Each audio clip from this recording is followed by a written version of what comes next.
Selamlar arkadaşlar. Hepiniz akademinin ikinci bölümüne hoş geldiniz. Konumuz BDIGT ile alakalı. Değer teklifinin neler olduğunu ve aslında BDIGT departmanının bize faydaları neler ya da Global Talent adlı ürünümüzün faydaları neler, değer teklifleri neler bunları öğreniyor olacağız bu akademimizde. Öncelikle kendimi tanıtarak başlamak istiyorum. İsmim Tuğçe Güney. Şu anda Isaac Türkiye'de MCVP IGT olarak görev yapmaktayım. Direkt ilk önce başlarken değer teklifinin ne olduğunu öğrenerek başlayalım istedim. Value proposition dediğimiz şey yani aslında değer teklifi bir yaratımın olması, bir geliştirmenin olması, verilen bir servisin olması ve bir firmayı ya da herhangi bir ürünü daha atraktif hale getirebilecek yani daha alıcılığını güzel bir seviyeye taşıyacak servislerin, yaratıcı servislerin eklenmesiyle oluşmaktadır. Bu tabii ki de kimlere yapılıyor? Bizim müşterilerimize değer teklifini, firmalarımızın değer teklifini, ürünlerini daha iyi bir hale getirebilmek için sağladığımız teklifler diyebiliriz. Value Proposition diye düşünürken aslında bizim yapmaya çalıştığımız şey Global Talent adına bir gençlik bir de organizasyon tarafı bizim değer tekliflerimiz olmakta. Burada tabii ki de ilk önce gençlik taraflı bahsedecek olursak yani aslında bizim buraya gelen stajyerlerimiz Global Talent adlı programımızdan ne gibi şeyler elde ediyorlar? Firmalarımıza geldiklerinde ne gibi şeyler yaşıyorlar? Birazcık kısaca bunlardan bahsedeceğim.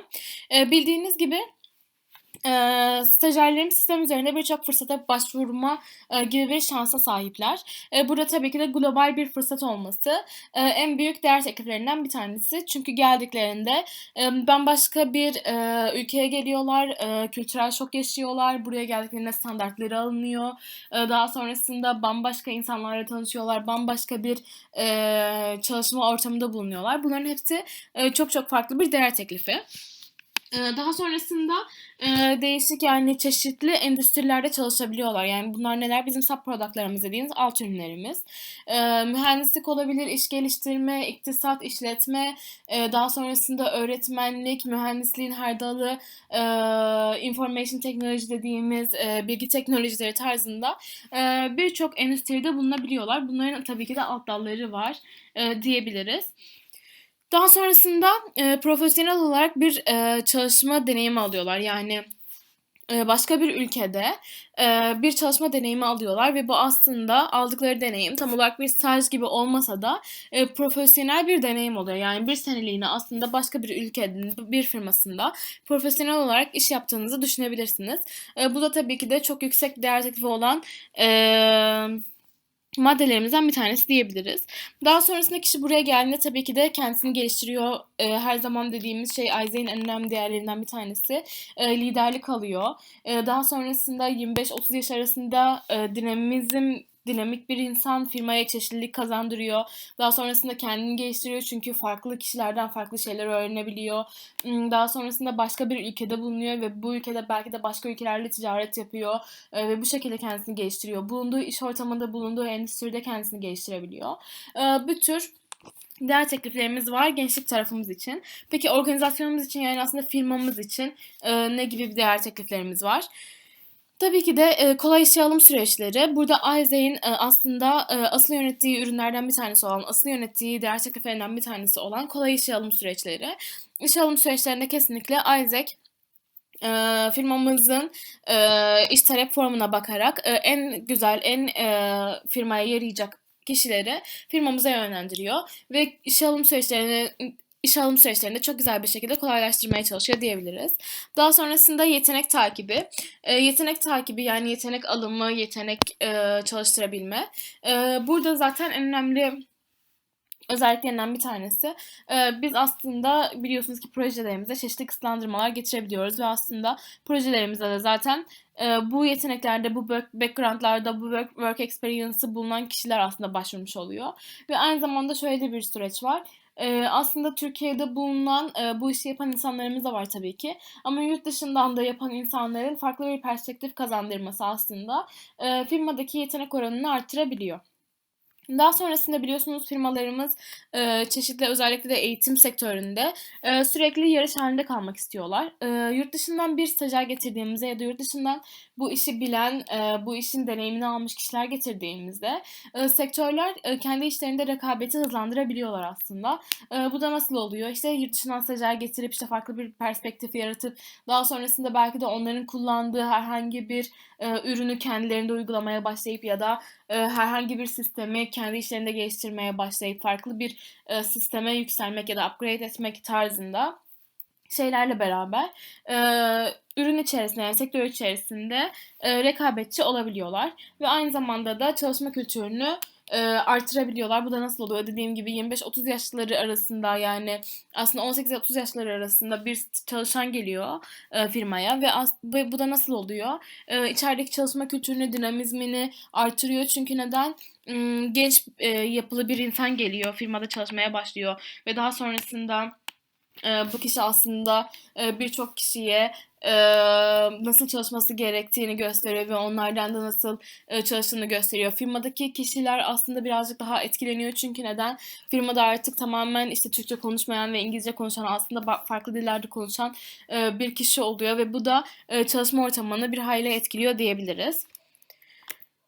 Daha sonrasında bu departmanımızın BD departmanı yani iş geliştirme departmanı için yararlarımız neler? Tabii ki de takım standartlarının sağlanması. Daha sonrasında firmalara mail atıyoruz biliyorsunuz görüşmeler alabilmek için. Bu ürünümüzü satabilmek adına mailler atıyoruz firmalarımıza. Burada tabii dijital pazarlamayla alakalı alakalı çok yakın oluyoruz. Yani hani bir mail taslağı nasıl hazırlanmalı, daha profesyonel bir şekilde firmalarla nasıl iletişime geçeriz ya da firmaları nasıl attraction partında daha iyi bir şekilde sistemimize yani sürecimize dahil edebiliriz şeklinde bir süreçten geçiyoruz. Bu da kesinlikle yararlarından bir tanesi. Daha sonrasında firmalarla görüşmeler biliyorsunuz işte profesyonel bir görüşme gerçekleşiyor. Aslında pazarlama ile alakalı. Bu da kesinlikle pazarlama zaten insanın hani işte normal hayatında da daha sonrasında da yapabileceği özelliklerden bir tanesi. Yani develop edebileceği, geliştirebileceği şeylerden bir tanesi. Burada da Ayze'yi aslında en başta Ayze'yi daha sonrasında da ürünümüzü anlatabilmek adına çeşitli görüşmeler gerçekleşiyor ve bu da profesyonelliği aslında artıran şeylerden bir tanesi. Biliyorsunuz alt ürünlerimiz var. Alt ürünlerimizin nasıl satılması gerektiğini, alt ürünlerimizin ayrı ayrı değer tekliflerinin neler olduğunu, bu değer tekliflerini firmaya nasıl kabul ettirebileceğimizi profesyonel bir şekilde öğrenmiş oluyorlar. Daha sonrasında product selling, ürün satımı. Yani normal bir işe girdiğinizde de kesinlikle ihtiyacınız olabilecek özelliklerden bir tanesi olabilir. Bir ürünün nasıl satıldığı ya da bir ürünün nasıl meydana geldiği, ürünü satabilmek için ne gibi özelliklere sahip olmamız gerektiği tarzında çeşitli deneyimler ediniyoruz diyebiliriz. Daha sonrasında firma görüşmeleri. Firma görüşmeleri gerçekten çok çok önemli çünkü gittiğinizde kesinlikle giyiminizden kuşamına, elinizi nereye koymanız gerektiğine, mimiklerinize, tavırlarınıza çok iyi bir şekilde hakim olmanız gerekiyor. E, Bu tabii ki de direkt bir görüşmede olabilecek, oturabilecek bir şey değil ama BD departmanında bulunan arkadaşlarımız sürekli ve sürekli firmalarla görüşmelere gittikleri için ve sürekli firmalarla iletişimde oldukları için kesinlikle çok çok önemli bir şey. Profesyonel hayatın aracı diyebilirim. Zaten bir altımızda da görebileceksiniz. Firma simülasyonları var. Bu da işe girmeden önce kesinlikle bize yardımcı olabilecek etmenlerden bir tanesi. Aynı zamanlarda da firmalarda kontak bırakabilmeniz yani aslında 18-30 yaş arasında olup da şu anda üniversitede eğitim görüp aynı zamanda bir yandan Isaac tarzında bir organizasyonda bulunmanız zaten kesinlikle sizin değer teklifinizi artırabilecek şeylerden bir tanesi olmakla beraber siz aslında firmalarla iletişime geçiyorsunuz ve aslında firmalarda çeşitli kontaklar bırakmış oluyorsunuz BD sayesinde. Daha sonrasında da zaten aslında biliyorsunuz Isaac'in yüzü hem pazarlama takımı için hem de BD takımı için Isaac'in yüzü derler. Zaten Isaac'in yüzü oluyorsunuz aslında bir bakıma. Yani Isaac'teki product'ları, ürünleri satan kişi sizsiniz. Yani aslında görünen yüzü Isaac'in kesinlikle BD takımı oluyor. Bu yüzden de çok çok önemli bir yararı var. Daha sonrasında da profesyonel experience tabii ki de profesyonel bir deneyim elde etmiş oluyorsunuz. Her firma görüşmesinden sonra her mail attığınızda, her firmayla görüşme sağladığınızda kesinlikle profesyonel bir deneyim almış oluyorsunuz. IGT takımımıza bakacak olursak Yine aynı şekilde takım standartları sağlanmış oluyor. Takım standartlarını zaten biliyorsunuz. Her takımın içerisinde almamız gereken çeşitli standartlar diyebiliriz. Burada da yine BD takımında olduğu gibi subproduct'lar, yani bir ürünün nasıl satılması gerektiğini, işte ürünlerimizin neler olduğunu, aynı zamanda sadece firmalara değil, bu sefer de diğer partnerlerimize karşı nasıl satılması gerektiğini öğrenebiliyoruz. Form satışlarının nasıl yapıldığını, yani aslında biliyorsunuz BD takımından bir form geliyor IGT takımına ve bu formların aslında bizim partnerlerimize, yani uluslararası ilişkilerdeki partnerlerimize nasıl satabileceğimiz ile alakalı süreçleri yöneten takım diyebiliriz. Bir formu nasıl daha çekici kılabiliriz? Yani diğer ülkelerdeki stajyerlerimize nasıl daha çekici kılabiliriz? Formu nasıl eşleyebiliriz şeklinde yararları var diyebilirim. Daha sonrasında diğer departmanımızda olduğu gibi IGT departmanımızda company meetinglere gidiyorlar, firma görüşmelerine gidiyorlar. Ama sadece ürünü satabilmek amacıyla değil, burada daha farklı olan CRM özellikle. Müşteri ilişkileri yönetimini sağlıyorlar. Aşağıda zaten göreceksiniz. Firmanın sürdürülebilirliğini sağlamak. Yani aslında Customer Relations Management dediğimiz bir sistem var ve bu sistem aslında çoğu kişi tarafından bilinmez. Fakat siz zaten bu yaşlarda olmanıza rağmen bu sistemi bilmeniz size kesinlikle bir artı.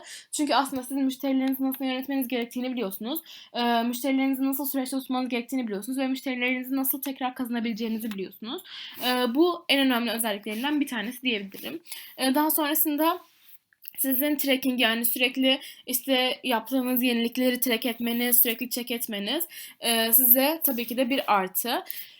Daha sonrasında multi sites olabiliyorsunuz. Yani iki taraflı, üç taraflı çalışabiliyorsunuz. Biliyorsunuz BD takımı şeyle çalışıyor, firmalarımızla çalışıyor. Tabii bazı stajyerlerimizle de iletişime geçiyor. Ama IGT takımının benim için en önemli özelliklerinden bir tanesi hem firmalarla iletişime geçebilmesi hem de yurt tarafıyla iletişime geçebilmesi. Yani aslında bir yandan profesyonel bir deneyim alabilirken bir yandan da gençlik deneyimi alabilmeleri diyebiliriz. Daha sonrasında international relations dediğimiz partnerlerimizi, ülke partnerlerimizi nasıl yönetebildiğimiz, ülke partnerlerimize olan rutinimizin nasıl ilerlediği, yeni ülke partnerleri nasıl açabiliriz, bizim Türkiye olarak, ISEC Türkiye olarak pazarımızın neye ihtiyacı var, bunları belirleyebilmemiz aslında bizi çok çok geliştiren şeylerden bir tanesi. Tabii burada en önemli şeylerden bir tanesi de ne? İngilizce seviyemizi geliştirebilmemiz kesinlikle çok çok önemli. BD takımında olduğu gibi yine IZ'yi representing edebilmesi, yani aslında BD'nin yaptığı görüşmelerin sonrasında firmaların IGT'ye geçmesi ve daha sonrasında ISEC'in tanıtımını IGT'nin üstlenmesiyle devam ediyor. Dediğim gibi yine profesyonel bir deneyim var burada da. Çünkü sürekli firmalarla iletişim halindeyiz. Firmaların sürdürülebilirliğini sağlıyoruz bu şekilde. Daha sonrasında sadece ayrıcalıklı olarak BD takımından Youth Experience de var. Bu da nasıl? Stajyerlerimizin deneyiminden de sorumluyuz. Yani aslında her nasıl firmalarımızın sürdürülebilirliğinden sorumluysak, firmalar için CRM gerçekleştiriyorsak, aynı şekilde gençlik tarafı için de CRM'lerimizi gerçekleştiriyoruz. Ve onlardan da ayrıcalıklı bir deneyim almış oluyoruz. Daha sonrasında buraya gelen stajyerlerimize ve aynı zamanda sistemde bulunan partnerlerimize de standartların sağlanmasından sorumlu olan takımın ta kendisidir. Yani aslında bir standartın nasıl verilmesi gerektiğini, nasıl takip edilmesi gerektiğini ve ne gibi sonuçlarda nelerin doğurabileceğini bilmeleri gerekiyor. IGT departmanı biliyorsunuz çok yönlü bir departman. Hem firmalarla iletişim halinde hem stajyerlerle iletişim halinde. Bir yandan eşleşme süreçleri, bir yandan stajyerin Türkiye'ye gelmesi, standartların sağlanması gibi süreçler gerçekten çok çok farklı alanları olan bir departman. Bu yüzden yasal süreçleri de içerisinde barındırdığı için zaman zaman çeşitli sorunlarla da karşılaşabiliyoruz. Ama kişiye burada aslında ICT departmanının en büyük verdiği şeylerden bir tanesi de çözüm odaklı olabilmesi. Yani süreç içerisinde herhangi bir sorunla karşılaştığımız zaman nasıl aksiyon adım almamız gerektiğini biliyoruz. İşte direkt paniklemiyoruz, aslında süreçleri nasıl yönetmemiz gerektiğini araştırıyoruz. Daha sonrasında günlük hayatımızda bile bize işe yarayabileceğimiz şeyler, bilgiler edinmiş oluyoruz diyebilirim. İkinci bölümün akademisi de bu kadardı. Dinlediğiniz için çok çok teşekkür ederim. Herhangi bir sorunuz olursa bana ulaşabilirsiniz. İyi günler diliyorum.